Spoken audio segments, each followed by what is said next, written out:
Oh, hi there. This is my entry for the AG Surfer Superhero 7 competition. So I've never done one of these before, but I'll give it a try. So I'll run through these quite quickly because I don't want this to be a big long video. I'm going to start off with my first pick, which is going to be Ditko's Captain Atom, which I really enjoyed.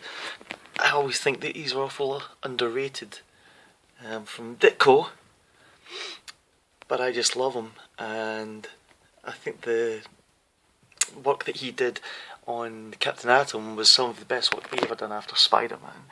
I just loved the way that Captain Atom looked. This is one of my favourite covers.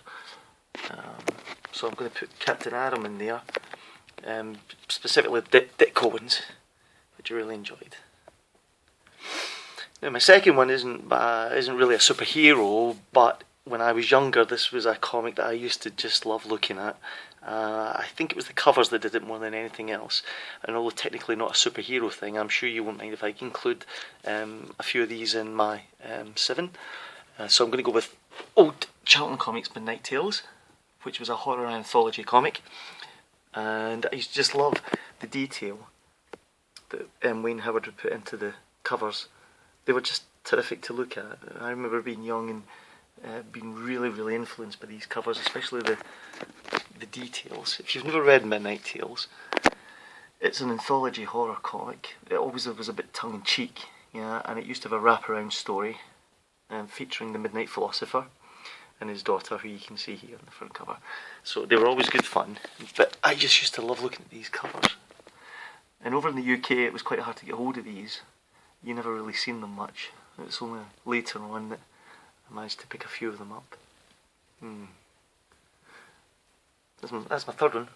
Okay, more Ditko coming next. There's going to be a lot of Ditko here. Hawk and Dove, the original run, of course. Yeah, I thought the first issue of Hawk and Dove was a masterpiece. I was really gutted that it didn't run longer. It took me a wee while to pick up the issues. I think there was 6 Ditko done, but the first issue is just a classic. If you've never seen it, you should try and pick it up. Hawk and Dove, and these are characters that went on to get revived again and again, but they never really caught the sort of Ditko era again. So good if you ever get a chance. And of course that's going to lead me on to the next one. You'll have guessed it, Creeper, which again was just another terrific Ditko creation. There's not really much I know about the Creeper, to tell you the truth. It seems to me that all he used to do was jump about in that ridiculous outfit and laugh at people and things. There's just something about him which is really cool, and he doesn't get a lot of exposure. This is an old showcase I got, yeah. That's possibly the first appearance, yeah. But just great Ditko stuff, yeah. From 60s to 70s, and this is the adventure comic revival of Spectre, which ran for a few issues through Adventure Comics. These comics are unbelievably good. If you ever get the chance to pick up Adventure Comics with the Spectre in it, you should really go for it. I think it's Jim O'Paro artwork. Was it Michael Fleischer scripts? And some of the stuff that they did in the Adventure Comics run with the Spectre was, really gruesome. I don't know how they got away with it with a comic code sticker on it, because it was really nasty stuff. Even that cover there is pretty weird. The Spectre's melting this guy, but he deserves it, so it doesn't matter. Now here's a comic coming up next.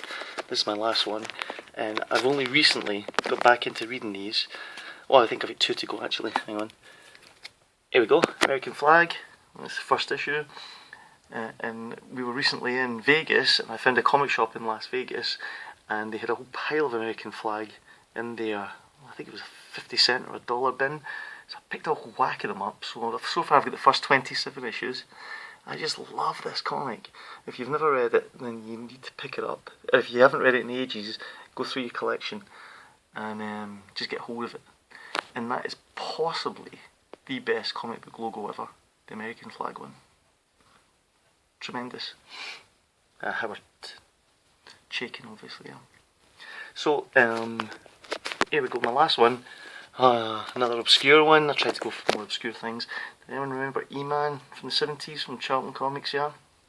Here's my kind of beaten up issue one. Joe Stanton, Nick Cutie. I think E-Man ran for 10 issues. It was just a real tongue-in-cheek, light-hearted superhero. They revived him later on in the 80s, I think. Yeah, but I just loved the original Charlton run. I thought the character was just terrific. It made no sense whatsoever, but it was just really, really good. If you ever get the chance to read E-Man, you should. Here's a few covers. There's 2, 3, 4,